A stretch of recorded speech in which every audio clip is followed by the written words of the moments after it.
going to be starting a weaving assignment, and we're going to be creating a pouch. So here's my pouch. I open it up. I can put my little things in there, whatever I want. I have a little loop closure and putting it around my button. Here's a pouch that I can put my cell phone in, and I made a little handle for it. Here's another little bitty pouch. Maybe I could put my ear pods in here, maybe some change, I don't know, whatever I need a pouch for.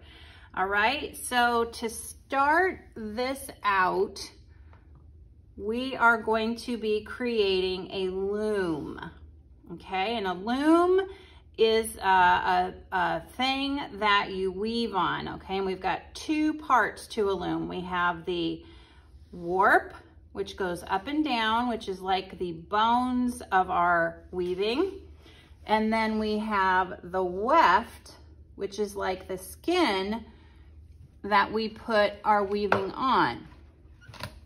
And you can see here, you don't really see the bones. You don't really see the weft or the warp once you weave, because you push it down and make it nice and tight on top of that, okay? And then eventually we'll take this cardboard out that the loom is on, and then you're just left with this little pouch that you can use for whatever you want. This is gonna be fun, you'll love it. So the first thing we're gonna do is we're gonna write our last name and maybe even your first name on this piece of cardboard.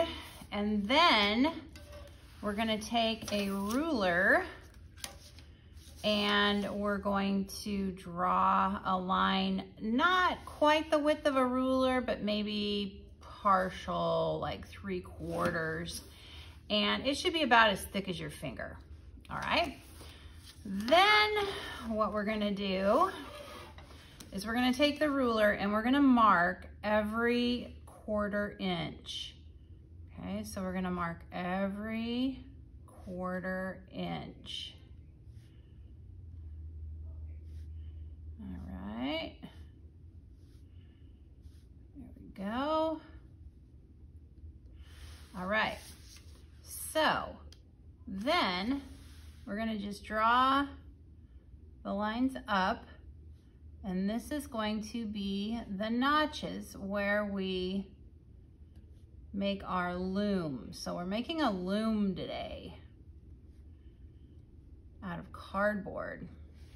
All right, then we're gonna take the scissors and we wanna cut in the back of the scissors. So some of you will try to cut like this, and that's really hard. It's much easier to cut in the back of the scissor.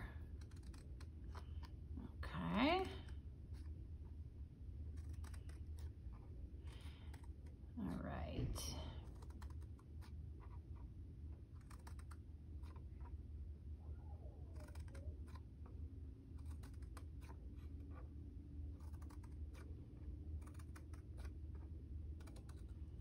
And there we go.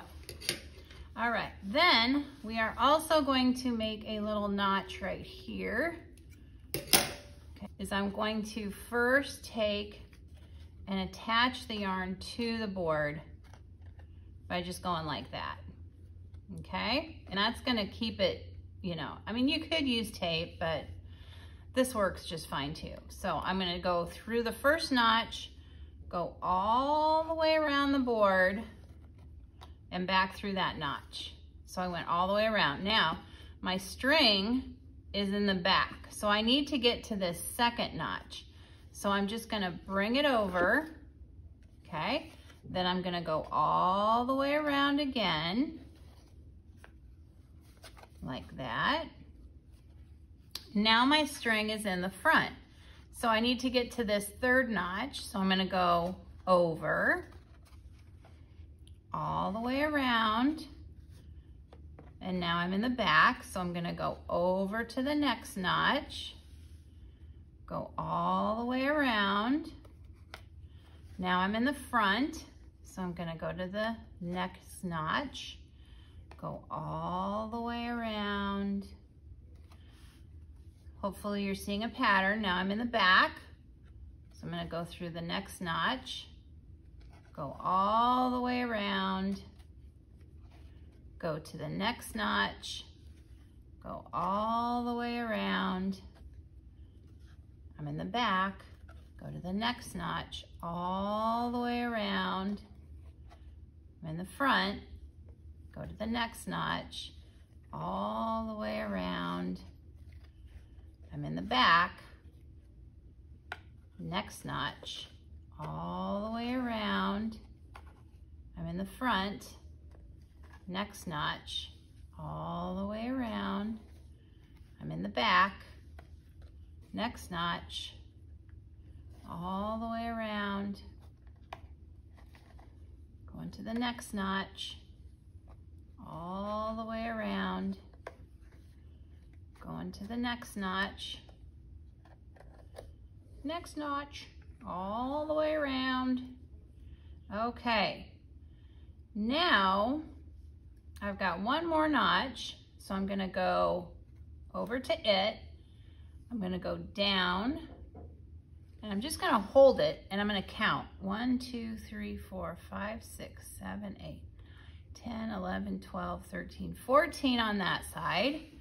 And I've got 1, 2, 3, 4, 5, 6, 7, 8, 9, 10, 11, 12, 13, 14, 15 on this side.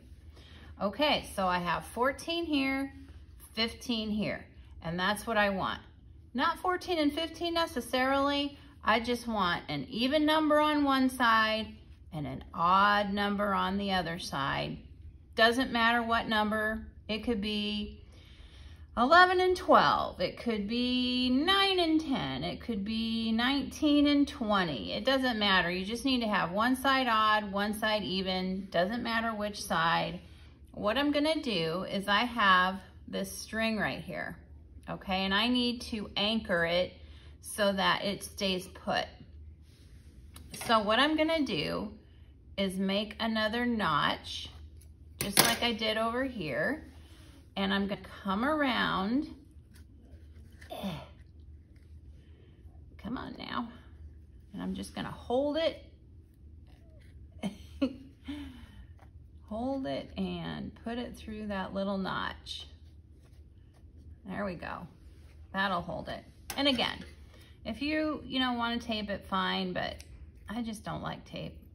All right, so now that we have created our loom, let's look at each side. So the front is the white side, and you can see that every other tab has a string going across.